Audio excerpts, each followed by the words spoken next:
Hello student, welcome to my YouTube channel knowledge arena.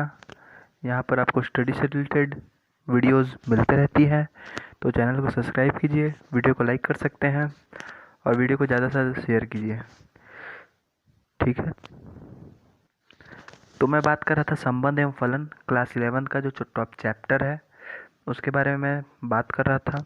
इससे पहले इस चैप्टर का मैंने एक वीडियो बना चुका है जो है क्रमित युग्म के बारे में। आप यदि क्रमित युग्म के बारे में नहीं जानते हैं तो आप उस वीडियो को जाकर देख सकते हैं, लिंक इन द डिस्क्रिप्शन। ठीक है, और आज संबंध एवं फलन चैप्टर का पार्ट 2 बन रहा है, जिसमें बताने वाला हूँ मैं संबंध क्या होता है, उसके कुछ क्वेश्चंस और संबंध के बारे में थोड़ा जानकारी, संबंध का डोमेन, परिसर, ये सब क्या होते हैं मैं उसको आज आपको बताऊंगा। ठीक है, चलिए शुरू करते हैं। पहले बताता हूँ संबंध होता क्या है। ठीक है, यहाँ पर आप कुछ वाक्यों पर विचार कर सकते हैं। जैसे कि पहला एग्जाम्पल मैंने बताया आपको, भारत की राजधानी नई दिल्ली है। दूसरा क्या लिखा है, कपिल सुनील का भाई है। तीसरा लिखा गया है राम सीता का पति है। आपको पता है भारत की राजधानी दिल्ली है ना, लेकिन इन दोनों में संबंध क्या है? दिल्ली और भारत में संबंध क्या है? राजधानी का संबंध है। यदि राजधानी नहीं होता तो भारत और नई दिल्ली एक नॉर्मल एक शहर के रूप में जाना जाता, लेकिन यहाँ संबंध बताया गया है राजधानी का, इसलिए हम भारत की राजधानी नई दिल्ली कहते हैं। तो ये दिल्ली और भारत के बीच संबंध है। उसी प्रकार कपिल सुनील का भाई है। कपिल सुनील दो आदमी हैं, दोनों के बीच क्या संबंध है? भाई का संबंध है। उसी प्रकार राम सीता का पति है। राम सीता में क्या संबंध है? पति का संबंध है। तो ये हो गया संबंध। ठीक है, आप इन दैनिक जीवन में जो आप उपयोग करते हैं, जैसे आपका भाई कोई और है, आपकी बहन कोई और है, इस प्रकार का आप जो एग्जाम्पल यूज़ करते हैं वही होता है संबंध। इंग्लिश में कहते हो रिलेशन, इंग्लिश में कहते हैं इसे रिलेशन। ठीक है, इन वाक्यों से हम दैनिक जीवन में उपयोग में लाए जाते हैं। इनमें से प्रत्येक में दो अवयव हैं। आप देखा जाएगा तो यहाँ पर दो अवयवों के बीच में संबंध होता है। यहाँ पर भारत एक अवयव है, दिल्ली दूसरा अवयव है। दोनों के बीच संबंध क्या है? राजधानी का संबंध है। ठीक है, ये संबंध अलग अलग वाक्यों में अलग अलग होते हैं। जैसे कि भारत की जगह भी कुछ और हो सकता है, दिल्ली की जगह भी कुछ और हो सकता है, लेकिन राजधानी उनमें रिलेशन हो सकते हैं। जैसे कि किसी और राज्य का बात ले लें, जैसे छत्तीसगढ़ की राजधानी क्या है? रायपुर है ना। उसी प्रकार से आप ले सकते हैं संबंध। संबंध जो होता है दो अवयवों के बीच होता है, वो कहलाता है संबंध। ठीक है, यदि हम इसे गणित के भाषा में लेंगे तो हम मानेंगे कि प्रत्येक वाक्य में जो दो अवयव रहते हैं उनमें किसी एक को x मान लें और दूसरा को हम y मान लेते हैं, तो उन दोनों के बीच का जो संबंध होगा उसे हम r से प्रदर्शित करेंगे। ठीक है, तो उसे हम कैसे लिखेंगे? जैसे कि भारत की राजधानी दिल्ली, हमने भारत को मान लिया x, नई दिल्ली को मान लिया क्या? y, और राजधानी को मान लिया क्या? r। तो हम लिखेंगे गणित की भाषा में x रिलेशन टू y। ठीक है, मतलब x और y के बीच r का संबंध है, या इसे ऐसे लिख सकते हैं x y belong to r। ठीक है, ये दो रूप में आप संबंध को लिख सकते हैं। ठीक है, तो यहाँ मैंने एक डेफिनेशन बताया है, दो अवयवों या दो वस्तुओं के बीच जो कनेक्शन बताता है उसे हम क्या कहते हैं? संबंध। समझ रहे हैं? कोई भी दो वस्तु है उनके बीच कुछ भी संबंध होगा तो वह बतलाएगा, मतलब जो कनेक्शन होगा, दो वस्तुओं के बीच जो कनेक्शन पाया जाएगा उसे हम कहते हैं संबंध। ठीक है, तो ये तो हो गया एक नॉर्मल डेफिनेशन समझने के लिए, दो अवयवों के बीच कनेक्शन बताता है। ये तो आप नॉर्मल डेफिनेशन है, लेकिन आप गणितीय रूप में इसका डेफिनेशन होगा, माना a और b दो समुच्चय हैं, तब समुच्चय a से समुच्चय b में संबंध a क्रॉस b का उपसमुच्चय होता है। मतलब a और b दो समुच्चय होंगे, तब समुच्चय a और b का जो संबंध रहेगा वह a क्रॉस b का उपसमुच्चय होगा। और संबंध को हमने क्या से प्रदर्शित करते हैं, आर से प्रदर्शित करते हैं। इसे लिखेंगे आर उप समुच्चय होगा ए क्रॉस बी का। तो यह है समुच्चय का गणितीय डेफिनेशन, समुच्चय संबंध का गणितीय डेफिनेशन। तो आपको समुच्चय उप समुच्चय क्या नहीं आता है तो आप समुच्चय का वीडियो आप जाके देख सकते हैं, वहाँ मैंने आपको बताया समुच्चय क्या होता है, उप समुच्चय क्या होता है, लिंक डिस्क्रिप्शन पे है। तो मैं इसका जो निर्माण रूप है उस प्रकार से एक बार लिख लेता हूँ। तो निर्माण रूप में इसका कैसे होगा डेफिनेशन, जो संबंध का डेफिनेशन होता है आर बराबर ए बी बराबर ए बिलोंग करेगा कैपिटल ए को, बी बिलोंग करेगा नहीं, ए बिलोंग करेगा आर को, बी बिलोंग करेगा आर को, तो यह हो जाएगा ए आर बी। ठीक है, ये निर्माण रूप में इसका डेफिनेशन है। आप निर्माण रूप भी नहीं देखे तो आप जाके देख सकते हैं। ठीक है, निर्माण रूप उतना जरूरत नहीं पड़ता है, समुच्चय में ही पड़ता है। मैंने आपको खाली समझने के लिए बता दिया, आपके बुक में दिया गया है इसलिए। ठीक है, निर्माण रूप में क्या किया, ए बी लिखा, ए बिलोंग करता है आर में और बी बिलोंग करता है आर में, तो ए और बी के बीच संबंध होगा आर का। ठीक है, तो चलिए यहाँ मैं एक उदाहरण के माध्यम से आपको संबंध को समझाने की कोशिश करता हूँ। यदि a बराबर दिया गया है 1 3 5, b बराबर दिया गया है 0 2 8, समुच्चय a से समुच्चय b में एक संबंध r है जो कि है छोटा है के द्वारा परिभाषित है, तब r का मान ज्ञात कीजिए। मतलब इन दोनों में समुच्चय यह है कि संबंध क्या है, इन दोनों ए और बी जो अवयव हैं जो समुच्चय है उनमें संबंध क्या है, छोटा है। लेकिन किससे छोटा है, समुच्चय ए से समुच्चय बी में छोटा है। मतलब समुच्चय ए जो है बड़ा होगा। ठीक है, समुच्चय ए से समुच्चय बी में एक संबंध है, छोटा है, मतलब छोटा है एक संबंध है, यह बतलाना चाहता है। तो मैं जो इसका निर्माण रूप है वो पहले तैयार कर लेते हैं। ठीक है, निर्माण रूप अभी मैंने बताया कैसे लिखते हैं, यही लिखना है आपको, बस ये जो चेंज हो यही आप लास्ट चेंज होने वाला है। ठीक है, संबंध होगा तो आर यूज़ करते हैं, छोटा होगा बड़ा होगा तो छोटे बड़े का चिन्ह का प्रयोग करते हैं। ठीक है, चलिए लिखते हैं हम हल। तो आर बराबर ए बी, जहाँ ए बिलोंग करेगा ए को, बी बिलोंग करेगा बी को,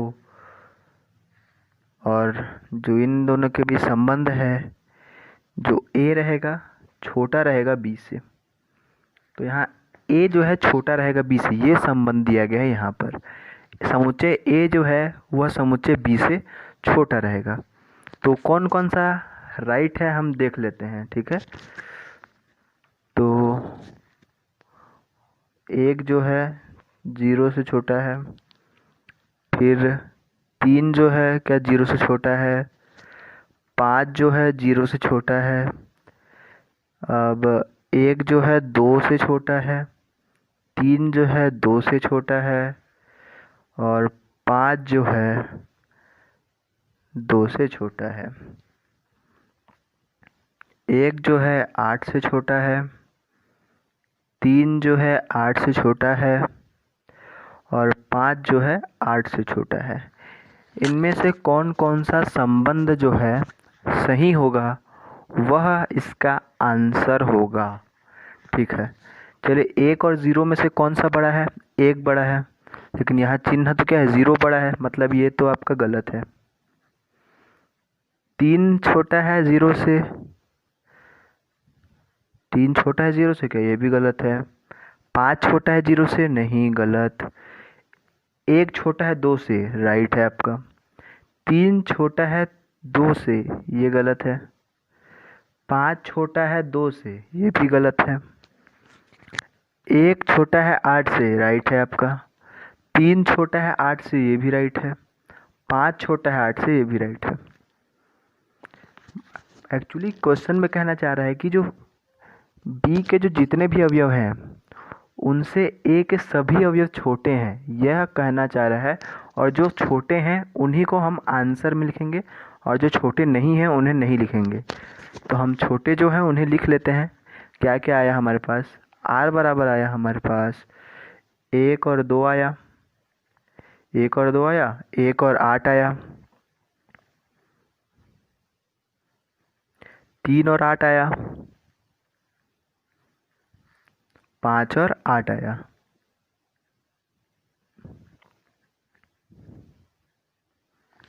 ठीक है, लेकिन मैंने क्या बताया था आपका गणितीय परिभाषा से आप याद रखिए क्या होता है गणितीय परिभाषा संबंध का। संबंध का गणितीय परिभाषा होता है आर उप समुच्चय होता है ए क्रॉस बी का। तो हमें ए क्रॉस बी का हल निकालना पड़ेगा, क्या आता है। ठीक है,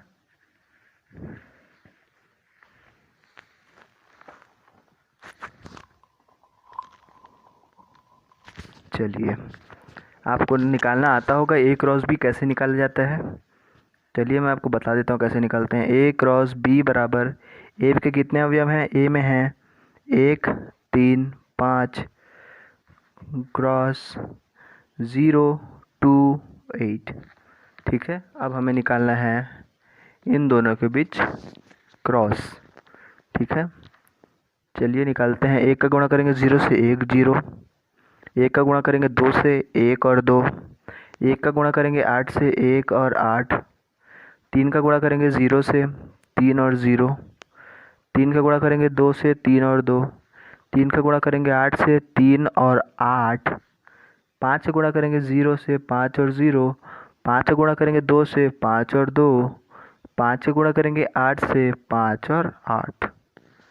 ठीक है, तो इतना हमने गुणा निकाला, ए क्रॉस बी निकाले, ए गुणित बी निकाल लिया हमने। क्या यह संबंध सही बैठ रहा है, ये हमको देखना है। जो संबंध था आर बराबर दिया था यह है आपका ए क्रॉस बी, और आर बराबर जो हमने निकाला था 1 2 1 8 3 8 और 5 8। ठीक है, और इन दोनों में जो गणितीय परिभाषा है संबंध का वह कहता है आर उप समुच्चय है ए क्रॉस बी का। क्या है यह, तब यह आंसर राइट होगा। मतलब आर उप समुच्चय है ए क्रॉस बी का कब होगा?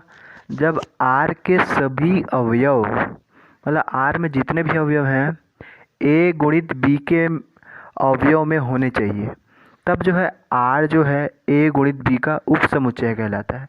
मैंने उप समुच्चय का भी वीडियो बना लिया है, लिंक इन द डिस्क्रिप्शन, वहाँ जाकर देख सकते हैं। वहाँ मैंने बताया था आर ए गुणित बी का तभी उप समुच्चय होगा जब आर के सभी अवयव ए गुणित बी में रहेंगे। ठीक है, तो यहाँ पर देखिए 1 2 1 2 है, 1 8 1 8 भी है, 3 8 3 8 भी है, 5 8 5 8 भी है, मतलब चारों अवयव दिए गए हैं। तो हम कह सकते हैं आर उप समुच्चय है ए गुणित बी का, अतः हल जो हुआ यही होगा हम लोग का आंसर। तो ये आर जो है इसका आंसर होगा। ठीक है, ये तो हो गया संबंध के बारे में, एक क्वेश्चन बताया मैंने। अब हम पढ़ेंगे प्रतिलोम समुच्चय क्या होता है, प्रतिलोम संबंध, प्रतिलोम संबंध क्या होता है। ठीक है, अभी मैंने आपको बताया संबंध क्या होता है, अब बताने वाला हूँ प्रतिलोम संबंध के बारे में। जानते होंगे आप प्रतिलोम यानी क्या होता है, उल्टा, एक तौर पर उल्टा ही कहेंगे ना प्रतिलोम को, यह उसी प्रकार का है। ठीक है, माना ए से समुच्चय बी में आर कोई संबंध है। हम मान रहे हैं ए से बी में आर कोई संबंध है, मतलब कहना क्या जा रहा है ए आर बी ऐसा है बोल रहा है। माना ए से समुच्चय बी में आर कोई संबंध है, तब समुच्चय बी से समुच्चय ए में संबंध को प्रतिलोम संबंध कहते हैं।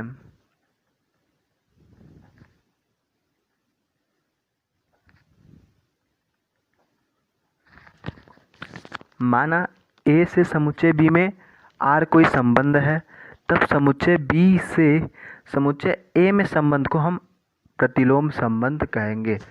मतलब संबंध क्या कहलाएगा? संबंध किसे कहते हैं हम? यदि ए जो है बी में संबंध कहलाएगा, ए जो है बी में संबंध होगा तो हम उसे संबंध कहेंगे। लेकिन प्रतिलोम संबंध किसे कहेंगे? प्रतिलोम संबंध हम बी आर ए को कहेंगे। ठीक है, यदि संबंध किसे कहेंगे? ए आर बी को, और प्रतिलोम संबंध कहेंगे बी आर ए को। ठीक है, बी में जो संबंध ए में रहेगा उसे हम बी अवयव रहेगा, और ए अवयव में जो उल्टा संबंध होगा उसे हम प्रतिलोम संबंध कहते हैं।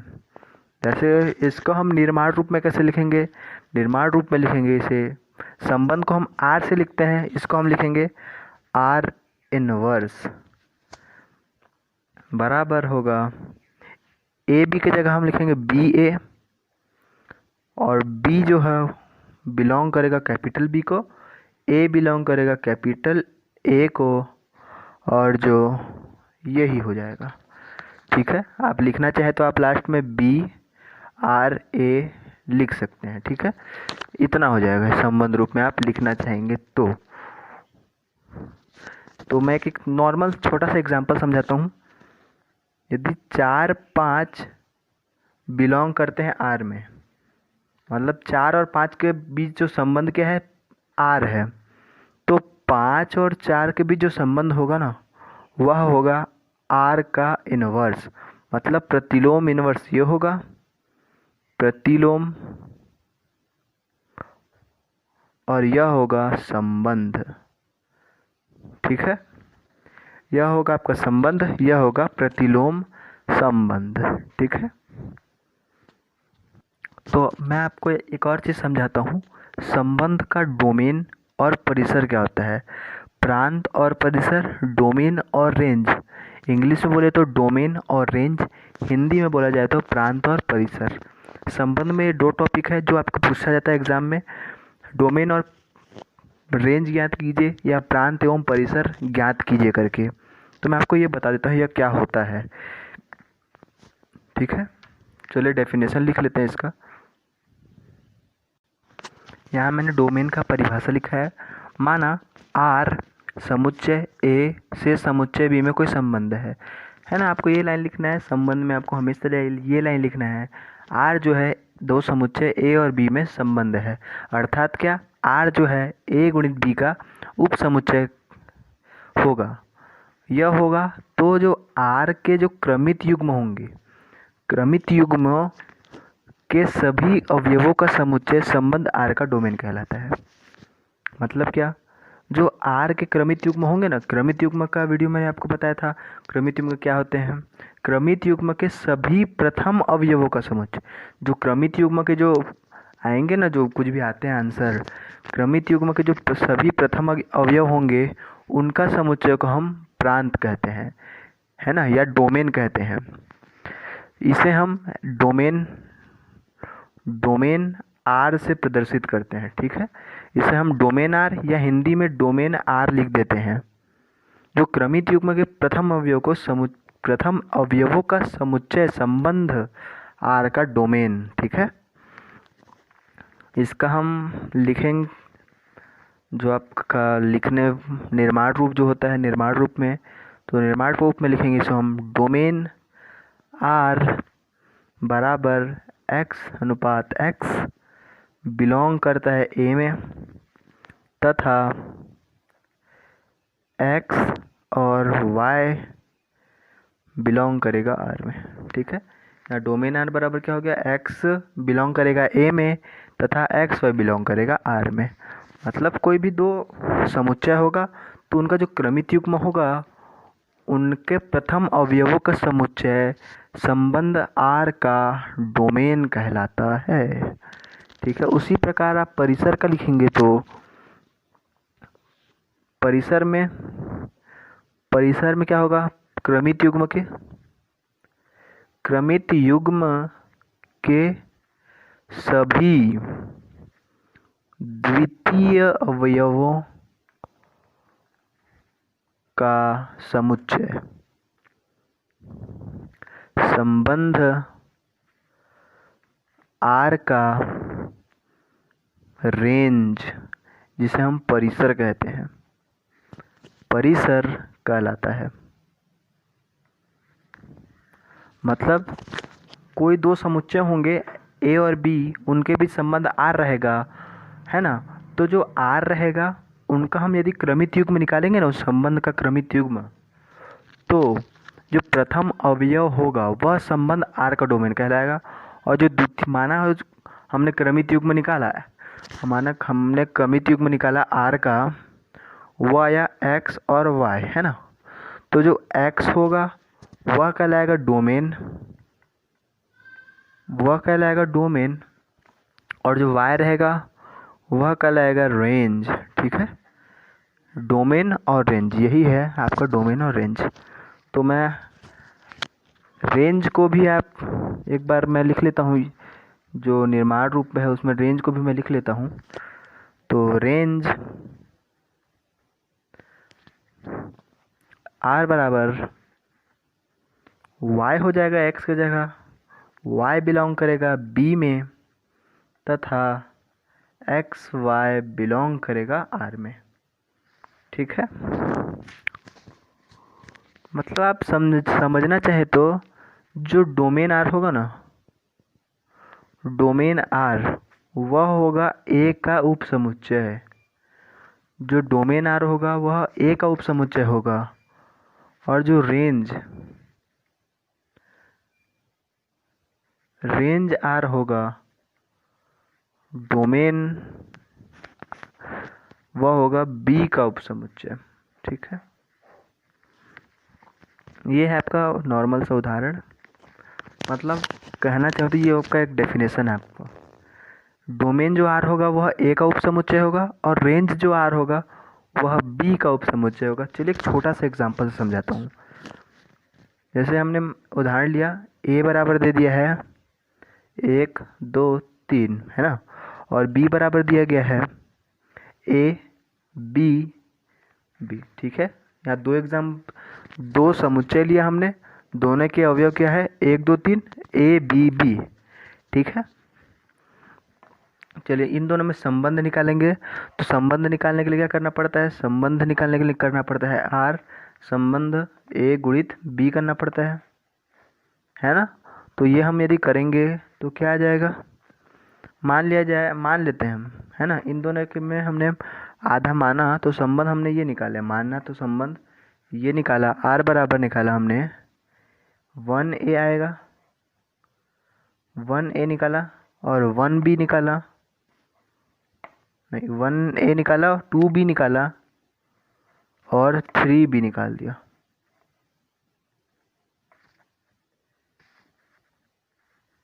ठीक है, ये संबंध निकला। मतलब ऐसे मान रहे हैं हम लोग, ऐसे संबंध निकला है ना। ये A अवयव है, ये B अवयव है, ये हमने संबंध निकाला। तो इनमें से डोमेन कौन से होंगे और रेंज कौन से होंगे आपको मैं समझना है। जो प्रथम अवयव होंगे ना, जैसे 1 है 2 है और 3 है, ये तीनों कहलाएंगे आपके डोमेन वह कहलाएंगे 1 2 और 3। डोमेन क्या कहलाए 1 2 3, प्रथम अवयव क्या कहलाते हैं डोमेन। जो संबंध निकला उनके प्रथम अवयव कहलाएंगे डोमेन, और रेंज R क्या कहलाएंगे, जो द्वितीय अवयव होंगे A B B। ठीक है, वह हो जाएंगे आपके द्वितीय अवयव। ठीक है, तो मैं होप करता हूँ आपको संबंध समझ आया होगा, प्रतिलोम संबंध समझ आया होगा, और डोमेन और रेंज आपको समझ आया हो, प्रांत और परिसर आपको समझ आया होगा। चलिए अब इनसे रिलेटेड 5-6 क्वेश्चन और करते हैं, फिर इस वीडियो को एंड करते हैं। चलिए पहला क्वेश्चन, माना a बराबर दिया गया है 1 2 3 4, b बराबर दिया गया है x y z, तब हम माना है r जो है a b में इस प्रकार परिभाषित संबंध है। मतलब a और b में ये संबंध क्या दिया गया है, 1x 2 1 2, सॉरी यहाँ a और z है, 2 नहीं है, 1z 3x 4y, ये संबंध है। तो आपको बताना है प्रांत कौन से होंगे, परिसर के होंगे, कौन से होंगे, है ना। आपको तो इजी है, कौन सा, जो प्रथम अवयव होते हैं वो कहलाते हैं प्रांत, जो द्वितीय अवयव होते हैं वो कहलाते हैं परिसर। लेकिन आपको लिखना कैसे है, एग्जाम में कैसे लिखना है, वो चलिए बताते हैं। सबसे पहले लिखेंगे आप हल, जो आपको दिया गया है उसे आप पहले लिखेंगे हमेशा एग्जाम में।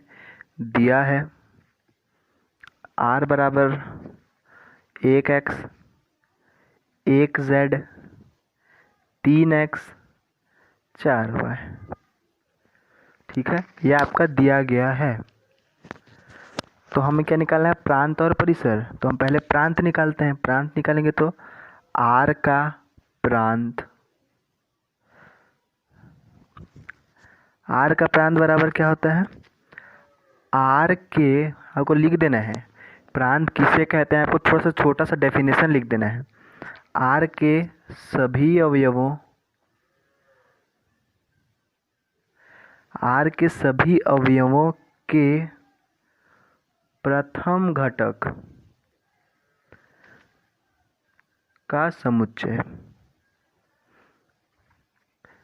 प्रांत बराबर क्या होता है, जो r में, जो संबंध में जो r का जो प्रथम घटक होते हैं ना, उनका समुच्चय को हम क्या कहते हैं, प्रांत। समुच्चय यहाँ क्यों यूज हुआ, क्योंकि हम इन्हें समुच्चय के रूप में लिखते हैं, जैसे कि 1 1 3 4, इन्हें समुच्चय के रूप में लिखा जाता है, इसलिए हम इन्हें समुच्चय कहते हैं।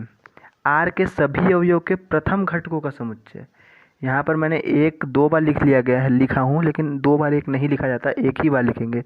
तो हमारे पास जो प्रांत आया वो आया 1 3 4। अब हम बात करते हैं r का परिसर। r का परिसर, परिसर क्या होता है, r के सभी अवयवों के द्वितीय घटकों का समुच्चय, ठीक है। r के सभी अवयवों के द्वितीय घटकों का समुच्चय को कहते हैं हम r का परिसर। द्वितीय घटक कौन कौन से हैं, चलिए बताइए। तो x z x y, मतलब द्वितीय घटक हो गए x y और z। तो ये हो गया आपका आंसर, ये हो गया आपका परिसर, ये हो गया आपका प्रांत। यही तो निकालना था आपको, ठीक है, इजी है प्रांत परिसर निकालना। चलिए दूसरा क्वेश्चन लेते हैं। दूसरा क्वेश्चन, यहाँ पर माना a बराबर दिया गया है a b c और b बराबर दिया गया है 1 और 2, तथा a और b में क्या संबंध दिया गया है, संबंध दिया गया है a और 1 c और 1 है। संबंध क्या है, a और 1 c और 1, ठीक है हो, ये सब दिया है, a b और r संबंध दे दिया है।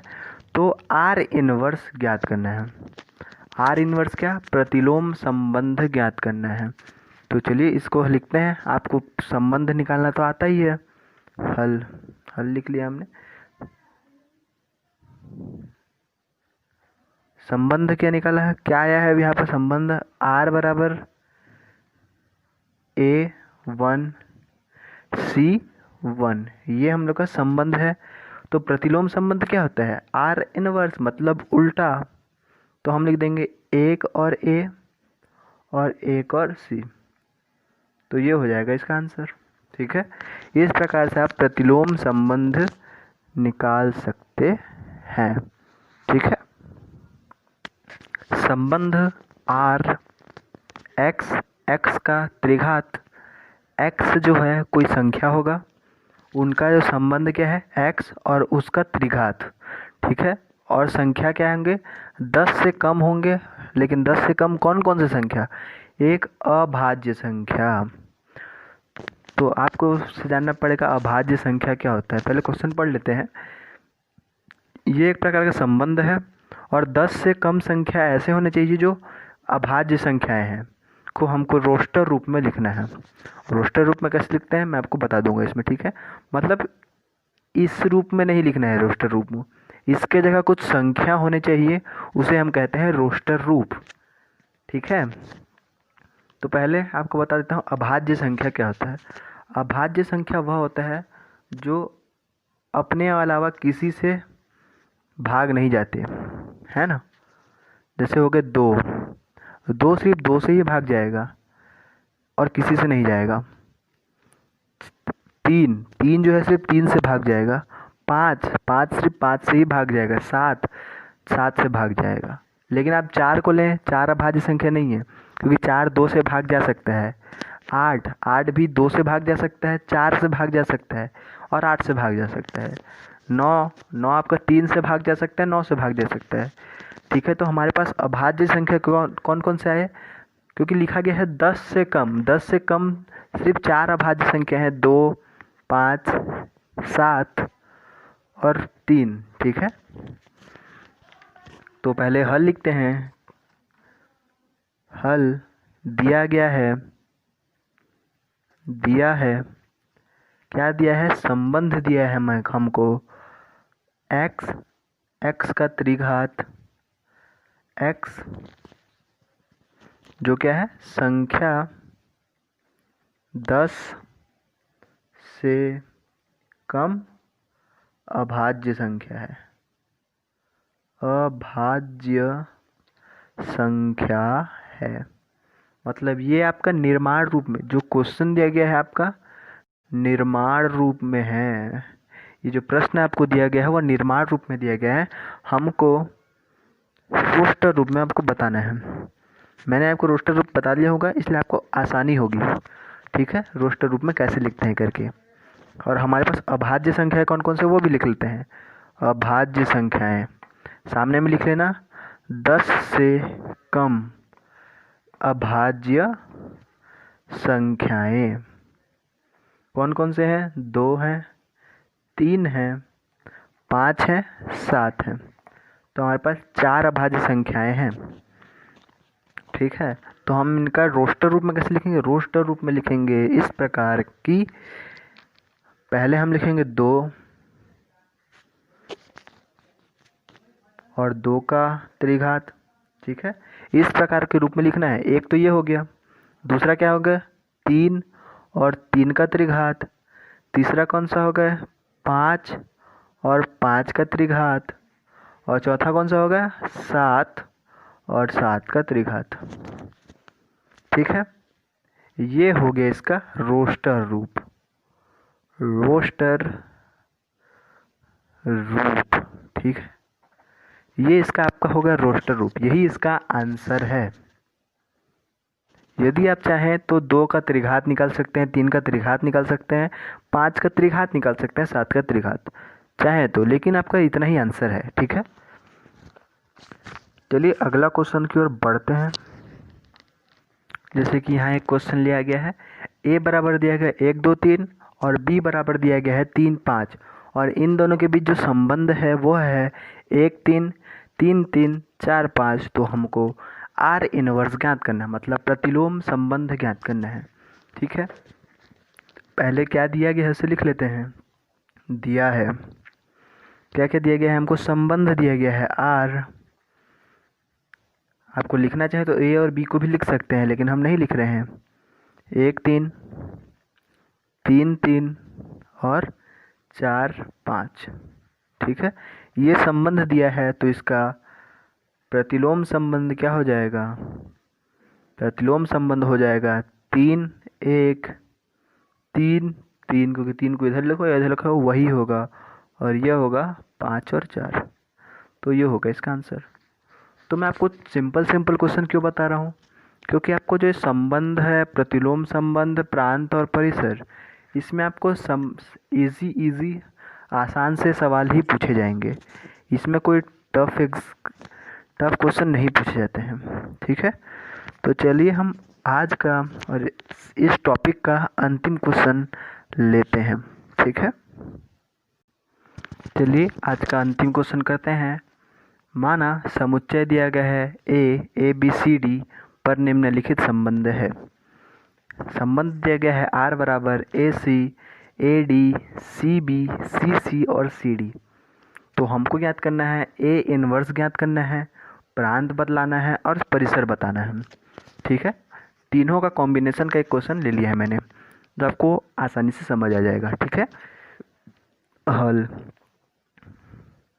क्या दिया गया है, हमको दिया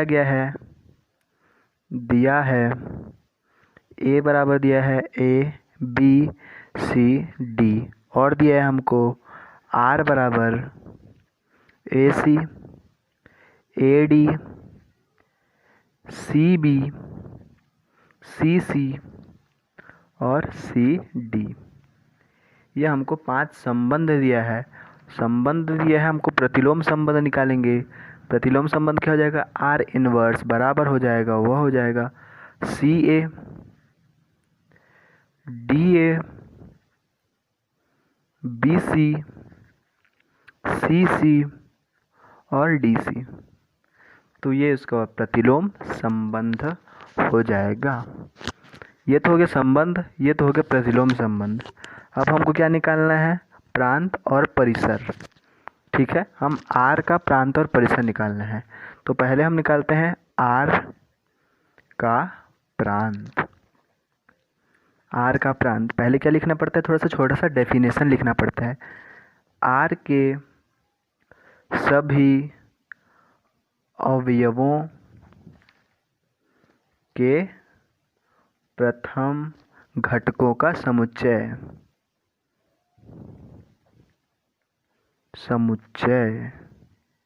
तो आर के सभी अवयवों के प्रथम घटकों का समुच्चय को लिख लेना है। तो वो क्या है, आर के देखते हैं तो ए है सी है सी है सी है, मतलब ए और सी है। तो ये हो गया आपका प्रांत। अब हम निकालते हैं आर का परिसर।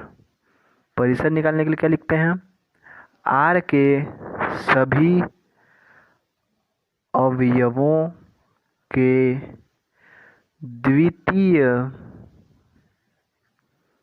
घटकों का समुच्चय।